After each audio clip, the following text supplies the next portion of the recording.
ಅಮ್ಯಾವ್ ಏನಮ್ಮಿ? ನಿಂಗೊಂದ್ ವಿಷಯ ಗೊತ್ತಾ? ಏನ? ಆ ಜಾನಕಿ ನೋಡಕ ಗಂಡ್ ಬಂದಿತ್ತಲ್ಲ, ಹ್ಮ್. ಅದು ವರದಕ್ಷಿಣ ಅನ್ಬಿಟ್ಟು 10 ಲಕ್ಷ ರೂಪಾಯಿ ದುಡ್ಡು, 50 ಗ್ರಾಮ್ ಚಿನ್ನ, ಒಂದ್ ಗಾಡಿ ಕೇಳದ್ನಂತ. ಈ ಗಂಡೈಕ್ಳಿಗ ದುಡ್ಕ ತಿನ್ನಕ್ಕಾಗಲ್ವಾ ಮುಂಡೆವು? ವರದಕ್ಷಿಣೆ ಇಸ್ಕೊಂಡು ಮೀಸ ಹೊತ್ಕೊಂಡ್ ನಾವ್ ಗಂಡ್ಸು ಅಂತ ತಿರ್ಗಾಡ್ತವ ನಾಚಿಕೆ ಇಲ್ದೆ. ಆ ಪಾರ್ಟಿ ಕಾನೂನು ಬಂದ್ರು ಈ ವರದಕ್ಷಿಣ ನನ್ ಮಾತ್ರ ನಿಲ್ಲಿಲ್ಲ ನೋಡು. ಆ ಕಾಲದಿಂದನೂ ಹಂಗೆ ಬಂದದ. ಇವಾಗ ನಾವ್ ಬದಲಾಯ್ಸಕದ್ದ ತಕ. ಈ ವರದಕ್ಷಿಣೆನ ನಿಲ್ಬೇಕು ಅಂದ್ರ ಈಗ ಬರೋ ಗಂಡೈಕ್ಳೆ ವರದಕ್ಷಿಣೆ ಬೇಡ ಅನ್ಬೇಕು ಅಷ್ಟೇ.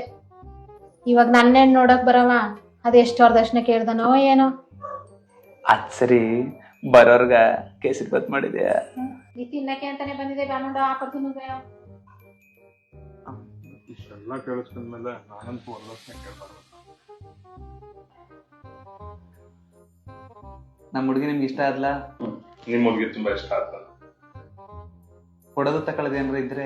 ಇಲ್ಲ ಇಲ್ಲ, ನಾವು ವರದಕ್ಷಿಣೆ ಎಲ್ಲ ಏನು ತಗೊಳಲ್ಲ. ಒಂದ್ ಸಿಂಪಲ್ ಆಗಿ ಒಂದ್ ದೇವಸ್ಥಾನದಲ್ಲಿ ಮದುವೆ ಮಾಡ್ಕೊಟ್ರು ಸಾಕು. ನಿಮ್ ಹುಡುಗಿಗೆ ಇಷ್ಟ ಆದ್ರೆ ಕೇಳ್ಬಿಟ್ಟು ಒಂದ್ ಫೋನ್ ಮಾಡಿ, ನಾನು ನಿಮ್ಗೆ ಬರ್ತೀನಿ. ಸರಿ, ಹೋಗ್ಬಿಟ್ಟು ಬನ್ನಿ.